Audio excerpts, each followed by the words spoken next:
You're listening to Mr. Open Banking, the only podcast dedicated to exploring the open banking movement.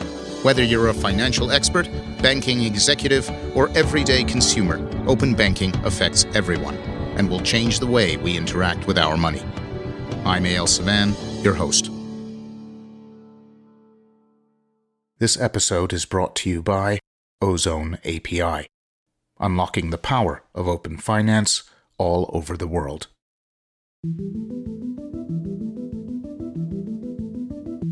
Sometimes our technology gets the best of us. Despite our good intentions, it is difficult to predict where a particular technological innovation is going to lead. The combustion engine powered enormous economic growth, but caused climate change through carbon emissions, threatening the planet's future. Innovations like plastics, nuclear power, and even the printing press also feature unexpected dark sides. So it goes with the internet. In the 90s, it was a bastion of optimism, a promise to revolutionize communication and with it, society itself, making it more fair and democratic with equal access to all the world's knowledge. Although many of those goals were achieved, misinformation, privacy violation, tribalism, and loneliness have been the price. It goes without saying that banking is not immune to such negative consequences. As the internet and banking become ever more intertwined, money itself is changing. And the critical question becomes, how can we ensure that this new kind of money makes the world better instead of worse? Dealing with such dichotomies requires more than just technology or policy. It demands philosophy. After all, the questions around how to build systems that best support our goals are some of the most complex out there. On this episode, recorded at Fintech Americas in Miami earlier this year, I speak to someone who has spent their career asking just such questions about technology, its relationship to society, and how it can help us become more human. On Mr. Open Banking Live. You're listening to Mr. Open Banking, the only podcast dedicated to exploring the evolution of open banking around the world. I'm your host, Eyal and Chris, broadcasting live from Miami Beach at the 2025 edition of Fintech Americas. For this session, I'm joined by speaker, author, and devout humanist Chris Colbert, former managing director of the Harvard Innovation Lab. Chris has been exploring the relationship between humans and their technology for over 30 years. In his view, the three pillars of society are healthcare, education, and, of course, banking. And using technology to shape their direction is crucial to global progress. His latest book, entitled Technology is Dead: The Path to a More Human Future, explores the importance of intentionally using technology to regain our connections with ourselves and with each other. Well, first, thank you for having me on the show. Thank you for the good work that you're doing vocationally, and I think there's a bit of avocation in it for you too, based on our conversations over the last few weeks in preparation. Let's begin. Why don't we start with a little bit of history? Under a historical lens, how do you view the relationship between technology and banking? I think the relationship between technology and banking is not unlike the relationship between most industries and organizations vis-a-vis new things. which is they tend to treat new things as things that are in a box. And the sort of simplistic view is over the last several decades, the banking industry has taken the thing called technology in a box and jammed it into the box called the bank. And when you jam a box into a box without real consideration of sort of integrative issues and particularly real consideration of human issues, which is how well are the humans going to adapt to the new thing, more often than not, it fails, or if it doesn't fail, it doesn't achieve what I'd call optimal success. And that's like a theme in a lot of my writing and a lot of my talks is not today. Today was a little different, but it's this idea that everything is a system and all systems are created to systems. And so when we bring a new technology into an existing system, the level of mindfulness about integration, again, not just vis-a-vis technology integration, process integration, cultural integration, behavioral integration, it has to be looked at as I call it a collective endeavor. And I think the banking industry, and not alone, many other industries have suffered for that sort of looking at it as a discrete task versus an integrated task. Let me wheel that back to the history of banking. If you look at where banking originated, it was fundamentally based on technological innovation, the ideas of double entry bookkeeping, accounting, early forms of mathematics, even if you go all the way back to the Templars. And over centuries, you saw that relationship evolve. Can you speak to where it started and where you saw it go over those centuries? I don't know that it evolved.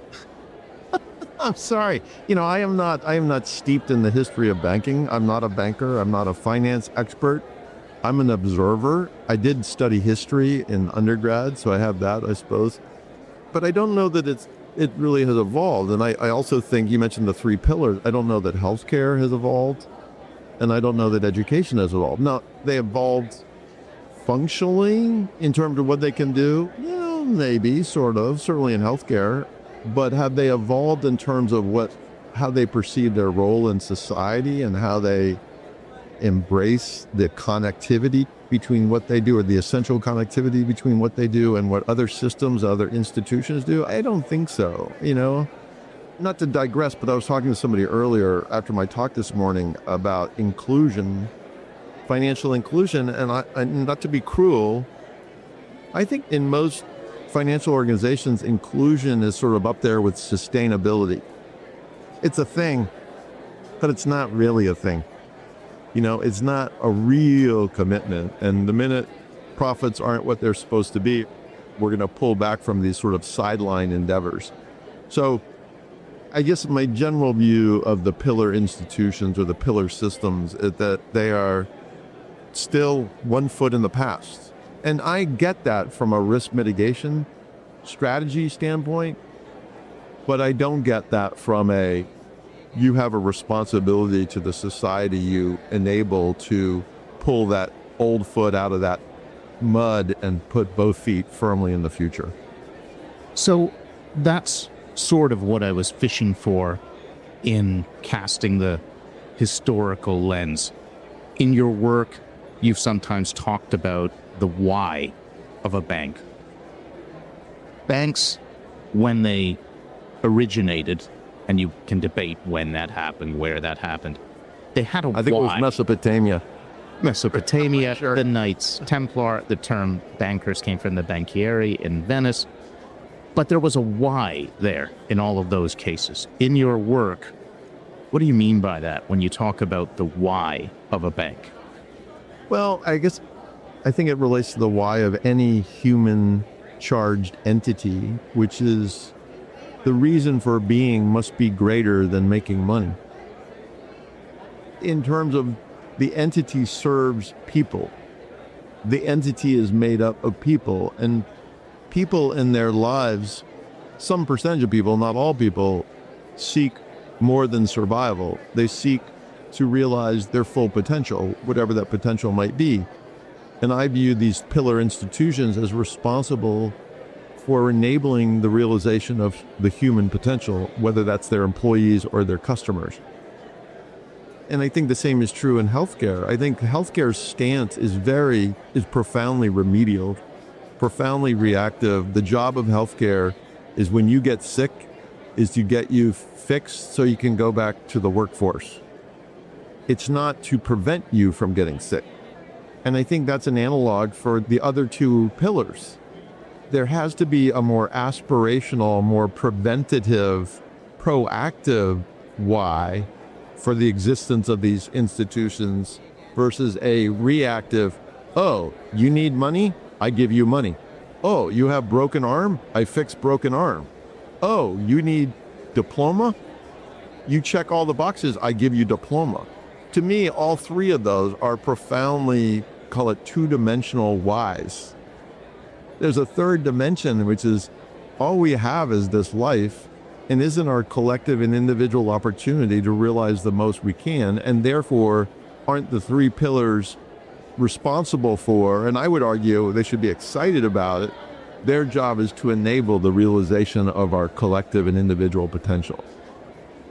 Do you think there was a time when they did that and then it was lost? Or did they never really do it? And we're still aspiring to get there. Well, do you ever see It's a Wonderful Life? There was a time, you know? I think there have been moments in the history of banking, the history of education, the history of healthcare, where the practitioner's purpose, his or her why, was a great one. I think, the sad truth is, as we sought scalability, and technology is profoundly, wonderful at scalability, we kind of lost our way along the way. I'll give you a quick anecdote on that. I was with my primary care physician not even a month ago, and I looked at her and I said, "How are you?" And she looked at me kind of funny that the patient was asking the doctor that. And she sort of thought I was just being whatever. And I'm like, no, Dr. Lindenberg, how are you? And she looks at me and she goes, "I'm okay." And I said, on a 1 to 10 scale, how are you? And she's like, a 4, maybe a 5. And I go, "What's going on?" And she goes, "It's really hard to do this. The whole thing is based on throughput. Everything, the system, the payment system, the way the hospital's wired, it's all based on how many patients I see in a day. It's not based on quality care." I think one of the points I make about human understanding is we need human understanding in advance of the decisions we're making. I think we glean human understanding post facto. Like, oh, geez, social media created some problems in our society. Like, user-generated content maybe isn't the best thing for people. And so the challenge for banking, for healthcare, for education is not just reinvention, but can we get ahead of where humans are, including our own employees, and design systems that are both productivity generating, but also humanly considerate? And that's the $1 million, $1 billion, $1 trillion question. Let's go in that direction. The idea you've explored in your work that surrounds that concern is this concept of technology on autopilot leading to unintended consequences. What are the potential consequences of letting technology lead us blindly into the night? Well, I think we have some early indicators, and there are longer term. The early indicators are sort of increase, at least at a consumer level, an increase in anonymization, atomization, from that increases in loneliness, depression, and anxiety, and just this general sort of malaise of sadness that descends because as we lose connection with each other and ourselves, there's not a lot left after that. And I think productivity, for all of its wonder and all of its gains, has kind of left us all alone.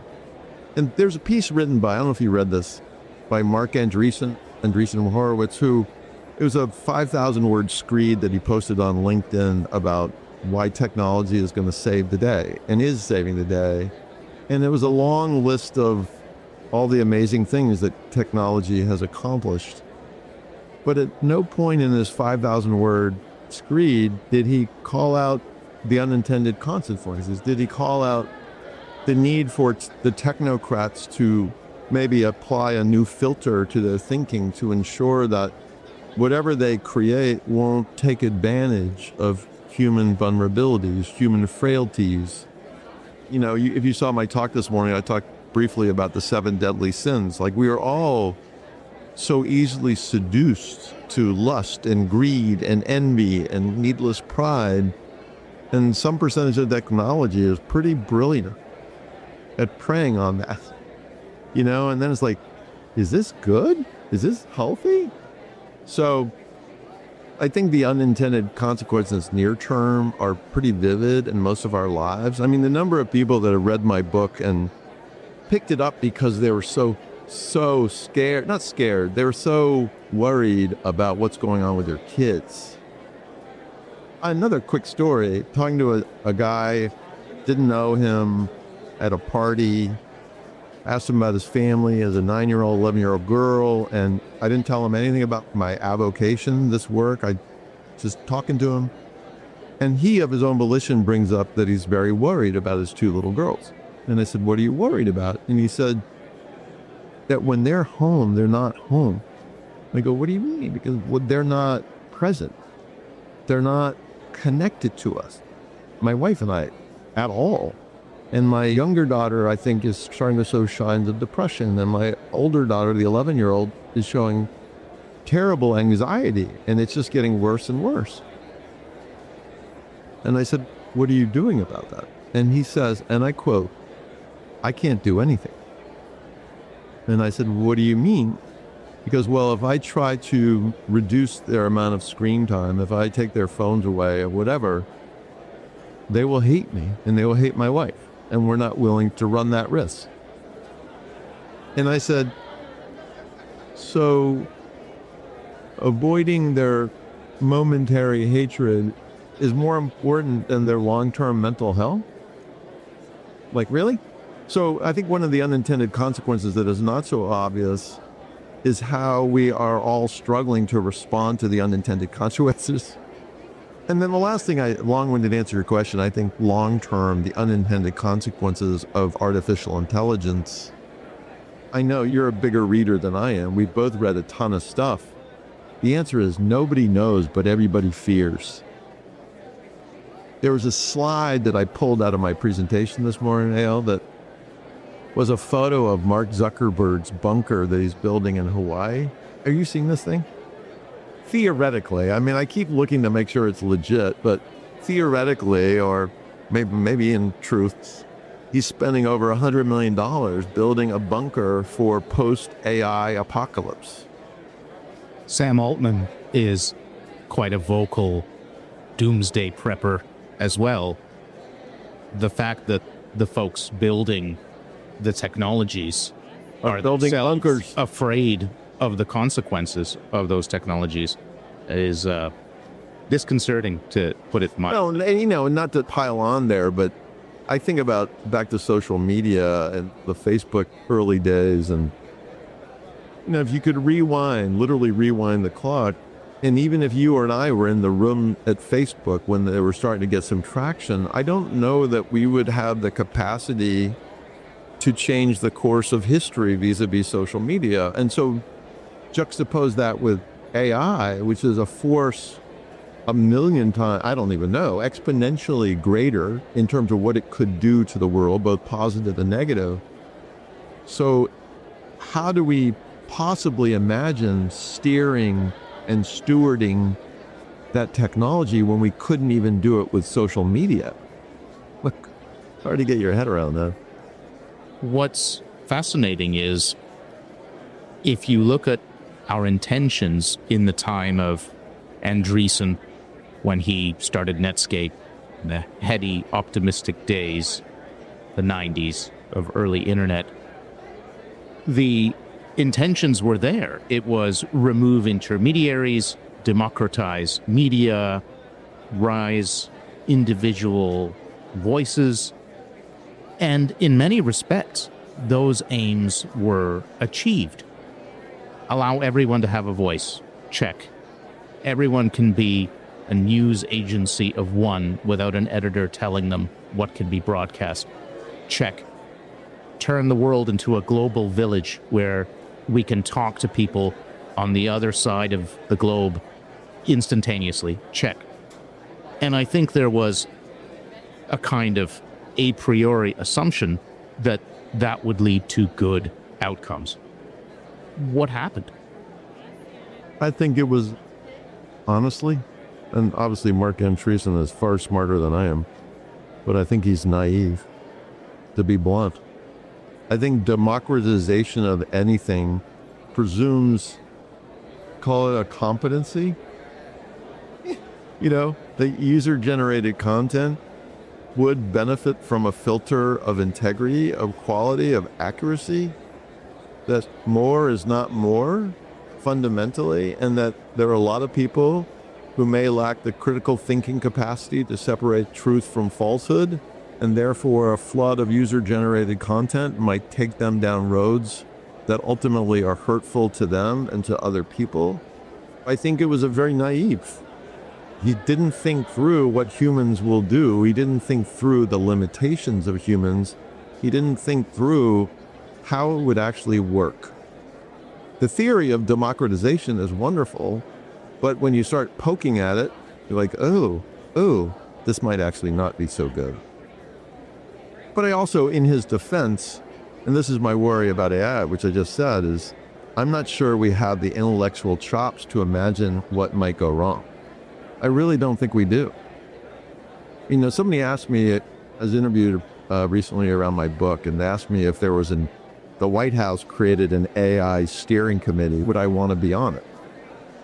The first answer was, I'm not sure I'm qualified. I mean, I think you need the brightest psychologists and philosophers and behavioral economists, and you need people that have spent their entire life studying people. So that's not me. And secondly, even if it was me, I would only be on it if I understood in advance what we're able to do. Because, you know, you can write all the coda you want about how we should put guardrails around AI, but if there's no authority, I mean, it's sort of like our global response to COVID. You know, the World Health Organization had zero authority. So how in God's name are we going to globally create guardrails for artificial intelligence? The answer is, we're not. So my point there is I don't want to be on that committee. If there is this existential danger to us being unaware and unintentional in our use of technology, most recently AI, what can we do about it? And how do you see this applying to banking specifically? Yeah, I mean, I guess I have like three answers. A couple of them are maybe a little radical. Number one, ignore AI. And what I mean by that is, I don't mean that literally, but I mean it vis-a-vis, there are very few high-performing organizations in the world where the people that work for them love working there, that the people they serve love being customers of them, where the systems that they use are profoundly efficient, but also sort of human-centric. It's really, really hard to do that. And that's why there's so few in the world. And so the first thing I would say to the head of a bank today is, don't get distracted by the shiny object, the box, the new box that you're going to try to jam into your existing box, but rather take a step back and say, how do we create a higher performing organization? And within that, how do we ensure that the people within our company are what we call infinitely adaptive? Because the real issue here is less AI and more the capacity of human beings to continuously evolve for the rest of their lives. And this goes back to my point about education and the flaw with the education pillar, is there's still a presumption in the world that you get educated by going to high school or going to school and then going to college and then maybe some percentage you go to business school. And then you're done. So at the age of 20, whatever, you're done with your education. In reality, no. We have to be learning from zero to death. Just to remain relevant, to remain viable, to make a living, we have to do that. And so I think the job of leadership as part of that first answer to your question is, how do I create an environment where everybody in my organization is motivated to adapt, both of their own volition, but also enabled by what we are doing as a company? So that's like answer number one. Answer number two is, in a funny way, going very slowly vis-a-vis AI. Because again, what we do is we're like, shiny objects, let's go get some of that. I mean, look at the market vis-a-vis AI and NVIDIA's stock and all that. That's because 99% of the people, it's like crypto. They don't understand it, but they want it. And so what I would say to the CEOs of the banks of the world is slow down and be profoundly thoughtful and methodical, and make sure that the function, whatever it is, actually creates real value, not just for your bottom line, but for the customer or the community you serve. Like, be really, really, really intentional.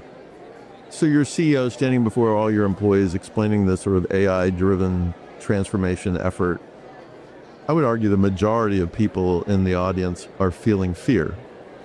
And they are translating it, like we talked about this morning in my talk, into the potential of loss. You know, the issue with change, per that guy who wrote Brainfluence, is not change. The issue with change is what we associate with it, which is the potential of loss.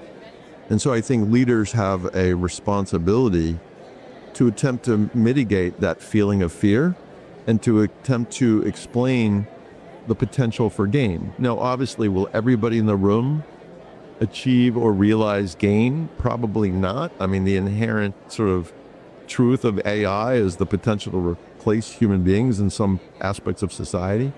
But I think the leaders today have a responsibility to try to craft that story, craft that message, certainly in an honest way, but most importantly, in an aspirational and generally beneficial way for everybody.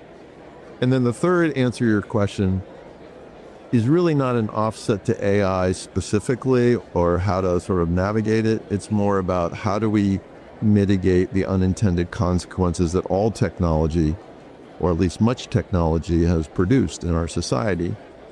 And the one I particularly focus on is an atomization, that we are all just hyper individuals, not knowing the other, whoever the other is. And the antidote to that is as simple as encouraging people to choose courage over fear and say hello to strangers. And I know that sounds trite and silly and whatever, but it's been my experience that when one puts one's hand out and says hello to a stranger, it creates a moment for one and for the other that resonates. It's more than a handshake. It's an opportunity for humans to do what we do best, which is to be social creatures, and to move from a stranger state to an acquaintance state pretty quickly, to a friend state pretty quickly, to a great friend state. But none of that happens. That's transition doesn't happen unless one of us says hello. So that's like my, I know it's like trite, but it's my minimum viable action we can all take. Doesn't require technology, doesn't require anything other than our personal choice to do it. Let me poke at that. Poke away. Isn't that the positive intention that founded social media? The idea that all of us in this global village could reach across the globe and say hello to a stranger. And aren't we in fact doing that on the scale of billions? And again, it didn't quite end up the way that the heady optimism of the 90s predicted that it would. Is this a function of how it's been designed? I get the impression from hearing you speak now, hearing your talk this morning, that when you say reach out and say hello, you mean in person. I mean in person. What's the difference? Well, first, let me say something about the dawn of social media and the intention of social media. And there's a great quote by Sean Parker, who was one of the co-founders, who is now sort of he's pretty activist and anti-social everything. The quote is something to the effect of, we knew we had a multi-billion-dollar business when we realized the whole thing was about validation. It wasn't about connection. It was about validation. I'll show you mine if you show me yours. And look at mine. Isn't mine great? Like, look at my fucking life. Isn't it amazing? You know, it's better than your life, where I want the life you have, so I'm going to like become. So maybe the theory, or maybe they rationalize the whole thing through the lens of connection. We're going to create global intimacy. But I think underneath that, the human truth goes back to the 7 deadly sins. Is that thing preyed on pride, preyed on envy, preyed on lust, preyed on greed. And so the connections being made were, I would argue, superficial at best. Yeah, maybe you could track, my wife's cousins in Finland tracked her down through Facebook, and we ended up going to Finland, and that was all great. But I think in aggregate, it's not about connection. It's about our desperate need for validation. Let's try and wheel that back around to banking at the end of the day. You are Mr. Open I'm Banking. Mr. Open Banking. It reminds me of Bill Clinton saying everyone should have a home and we should create more upward mobility, and therefore I'm going to deregulate the mortgage market. And I'm certainly not laying that crisis at Bill Clinton's feet exclusively, but I would say that there was positive intentions there, similar to the positive intentions that led to social media. But ultimately, it seems like the pattern was the same, that these positive intentions morphed into something else, a kind of avarice, a kind of greed, a kind of race between people to one-up each other, both at the individual level, at the corporate level, ultimately leading to the 2008 financial crisis. Mm-hmm. Do you see a parallel there? Well, I think I see a parallel on two sides. I think Clinton's declaration is admirable. He's not the first to say such things. I think the flaw was not understanding the humans he was talking about. It's a bit like social media, not understanding how humans might abuse or be abused by the system. One of the things I've said for the last 5 years in this financial industry I find myself speaking within is, to me, financial inclusion without committing effort around financial literacy is abuse. It's a little harsh. But the subprime mortgage thing was abuse. If it had been accompanied with really thoughtful financial literacy efforts so that the human would understand how it actually worked and what it was going to require and what they were going to have to sacrifice in order to pay that mortgage, I think it would have ended differently. And if the system feeding off of the lack of literacy, that's the polite way to say it, if the system was not so voracious, was not so greedy, it was all greed. But it was also greed on the seller side and lack of literacy on the buyer side. And sure, of course it ended badly. But I think I said this to you earlier, as an industry, I would say the banking industry needs to decide whether it's serious or not about being different than what it is. Because my sense is inclusion it's a cocktail party thing. One of the things, the slide I had in my presentation today, which I never got to, is how many people in the room have ever been in a room for more than 10 minutes with a poor person or a person of another background, another ethnicity. I am on a board, and around the George Floyd Black Lives Matters sort of thing, 10 white people, 1 black person on the board. We're talking about what to do as an organization in response to the whole thing. I don't say a word. The other 9 white people are talking about, well, we need to issue a policy statement, whatever. And the 1 black person says, and I finally look at her name's Charlotte, and I said, Charlotte, what do you think the organization should do? As the only black person. And she says, you all should spend time with the other. My point is, If I'm running a bank and I'm serious about inclusion, I should spend time with the other. That leads me to the next question. It's one thing to tackle these challenges of intentionality at a conceptual level, but it's entirely another to do so in detail at a systems level. How can we learn to intentionally direct our technology, our systems on a day-to-day basis, in the weeds, as it were? That's a great question. I'm now in the private equity world and helping a guy who has a small private equity firm run his firm. And we had a off-site meeting with actually the whole company a couple months ago and taking them through the strategic plan. And at one point I said, if you want the simplest version of the strategic plan, vis-a-vis how we run our company and how we help our portfolio companies run their companies, lock in on two things. Who do we serve and why should they care? If you just do that as a rule, those are your guiding lights for every action, every decision, every innovation. But an intimate version of that, not the who we serve as a demographic, who we serve as a human being and all that represents.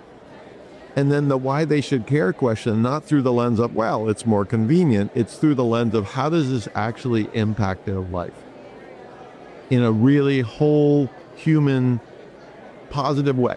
And with that, how do we mitigate any potential unintended consequence? You just keep coming back to those two fundamental questions. You may still not make some boo-boos along the way, but I would say generally speaking, you're going to end up in a better place. Your customers will end up in a better place. Your employees will end up in a better place. But what I experienced over years of doing this is the who we serve question gets shelved. It's forgotten. It becomes an abstract thing. We're a bank. I'm in a customer of Bank of America for 40 years. They have no idea who I am. And they don't really care. The irony is I actually have some wealth. I'm not like loaded, but they should care. You know, they really should care. And they should know me well enough to know what I care about. And so, yeah, if you do those two things as a rule, that you don't stray, I think the systems design and innovation work that you do and the transformation effort, whether AI is included or not, have a much greater chance of success as measured by all constituents, not just financial performance. What should the why of a bank be then? Well, I think the why of a bank should be the same as the why of a hospital and the same as the why of an educator, because they're the pillars, so they should share the macro why. I think it's the well-being of society and helping as many people, ideally all people, to achieve well-being. And what does well-being mean? I think and much has been written about this, but it's not just financial well-being, it's whole human well-being. It's how people feel well-being, it's health well-being. It's the ability for people to have the freedom or the latitude to realize whatever it is they seek to realize, but call that their potential. I think that is the reason for a bank and the reason for a hospital and the reason for a school. The problem with productivity is the measure, GDP is the measure of what a society does. It leaves a lot on the side of the road and it creates a lot of hurt for a lot of people. And I think we shouldn't be doing that. That leads to a subject that is near and dear to your heart, humanism. What does humanism mean to you, and why is it so crucial in today's tumultuous world? To me, humanism is, you might find this odd or funny. I think it starts with humanism within oneself, to oneself. And the idea that the capacity to love another, or the capacity to not feel afraid of another, or afraid of a stranger, to care about somebody, presumes that you care about yourself. One of the things I've said is you cannot truly love another unless you love yourself. You cannot understand another unless you understand yourself. You cannot connect with another unless you're connected to yourself. So I think my version, 21st century humanism, Chris Colbert style, is it begins within. And then the second part of that is once you find that within, you are then profoundly both capable and I think motivated to help others find it within them. And my point earlier is just by shaking hands with a stranger is a way of helping them become a little more humanist too. In a way, I think in my sort of Pollyanna view, I imagine a movement. I imagine that as a reaction to the anonymization and atomization that is happening in society, the loneliness, the disconnection, et cetera, that we can actually move this thing simply by each of us trying a little harder to first get okay with us, and then to take that confidence, if you will, and reach out to others and touch them in a way that they are moved to keep doing their own work.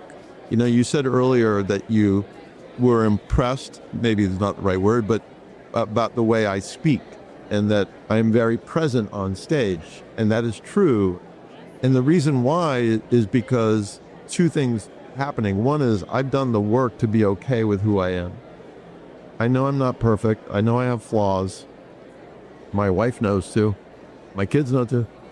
But I'm really pretty good with all that, and I know I'm trying to be the best human I can be. And then secondly, I am on that stage, not for me, not for adulation or applause. I'm on that stage to see if I could help one person in the audience find a little bit more motivation to step forward into their truth. And in doing that, find more of themselves, and in doing that, effectively join the movement to help others do the same. It's interesting that you don't see the question of helping yourself or finding your truth as competing with helping others. You see them as being interrelated or driving each other, that it's not a zero-sum game. It is, in fact, a non-zero-sum game. Is that right? Yeah, I see it. Very well said. I see it as sequential. Like I really, and it's from my life experience. 0 to 40, I was a box within a box within a box, and riddled with fear, very professionally successful, which is interesting, but fundamentally not okay with who I was, how I was. And back then, by the way, because I spoke a lot in my late 20s and 30s based on what I was doing. And, I was competent, but I was certainly not as capable as I am today. And so, yeah, it's from my own personal experience. I'll give you a funny anecdote. From 0 to 40, in my young adult life, I would come to events like this, parties, whatever, and I could not remember anybody's name. I was terrible at it. And people would say, I'm so bad with names. I just kept saying I'm so bad with names. At 40 or 37, I decided I wasn't okay with who I was. I decided I needed to do the work to get okay with who I was. And I did the work over about a 10-year period. And now one of my superpowers is I remember names. I can tell you the name of the server. My wife and I went out to dinner on Saturday night. Her name was Hannah at a restaurant. So it unleashes a profound power. When you get okay with you, it unleashes a profound power to connect with kind of everybody. And I think arguably it's maybe my greatest accomplishment in my life is from where I was to where I am, and the ability to genuinely care and be fully present in the midst of the other. What is the role of technology in helping people and society get there? Well, I feel like I've been bashing technology all day. It obviously has done profound. Mark Andreessen was not completely wrong. It has done profound things for a lot of people, and it continues to do important things for a lot of people. And I think even though I'm sort of challenging social media as a connective device and more of a validation device, I think as people seek to get connected to who they are, how they are. The fact of the matter is there are a ton of tools, there are a ton of resources online. I have a lot of friends that are in basically virtual therapy, so can't find somebody local, and that's a wonderful thing. You can find somebody somewhere else, and there's real value to that. So I think what the wonderful World Wide Web has done for us is provided a plethora of resources in a bunch of different ways. So all that needs to be recognized as a really positive thing. With that said, I also believe that the greatest resource we have is each other. And I will say in a physical way that being together, like, you and I had a great call last week before, but this is amazing, and in terms of me gleaning meaning from you and you maybe gleaning meaning from me and us motivating each other to continue the good work that we're both trying to do, you can't beat this one. And so, yes, technology puts a lot of resources at our disposal for zero to little money. Use it, but don't neglect the fact that people to people, person to person, in persons, it's the reason for being and the reason to find being. The way you describe it, it seems to come down to a choice that we have to make as individuals and as a society. Are we willing to use our technology in an intentional way to become more human? That is exactly right. And I've also talked about the two forces that cause behavior change are desperation and aspiration.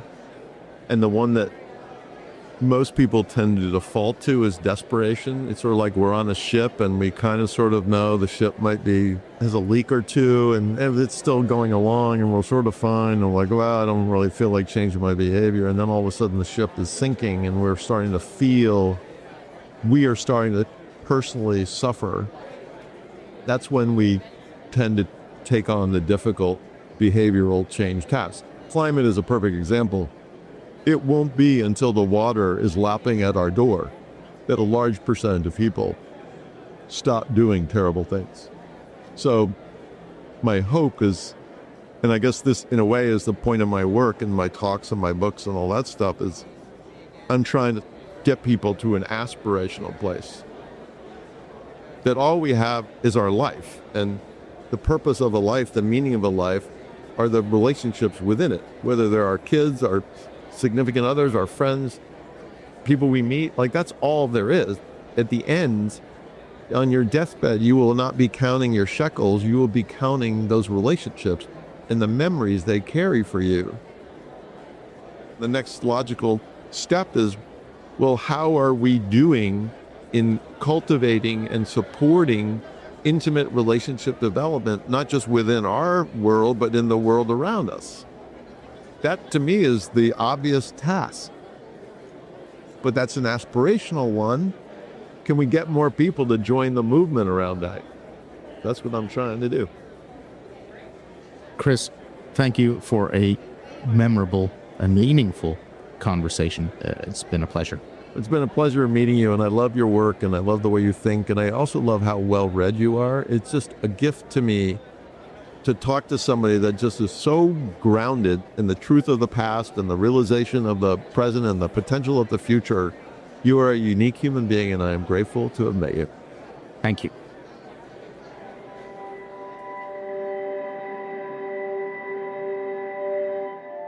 We shape our tools, and thereafter, our tools shape us. This quote is often attributed to the legendary Canadian media theorist Marshall McLuhan, a man who foresaw the coming of the internet decades before it happened. Rather ironic that the quote is not his, but belongs to his friend and colleague, John Culkin. One must wonder, did McLuhan envision how such bits of misinformation would spread across his connected world? How it could reinforce social divisions and drive political upheaval.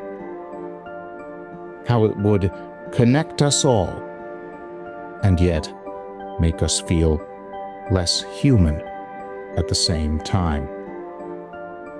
Technology always promises progress, but without intention, it can leave us more isolated, anxious, and divided than ever before.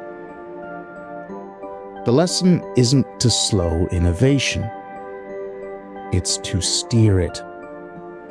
If we want a future that's both advanced and deeply human, Chris believes we have to build it on empathy, purpose, and honest conversation. The negative consequences of technology are not inevitable. They are the result of forgetting the human at the center. As we transform our money, we would be well served to remember that. With every swipe, tap, and biometric scan, we shape how we relate to each other. The warm goodbye from Chris at the end of the interview was no surprise.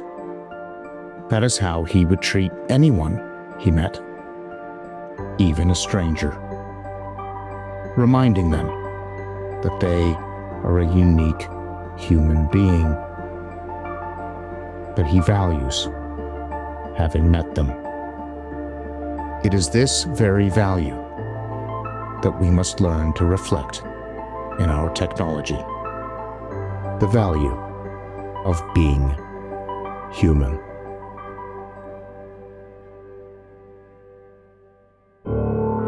Thanks for listening to Mr. Open Banking, the podcast that explores the ongoing evolution of open banking and its impact on our lives. Make no mistake, the rise of open banking is going to change financial services forever, and we will be covering that story every step of the way. This is your host, Eyal Savan. Until next time.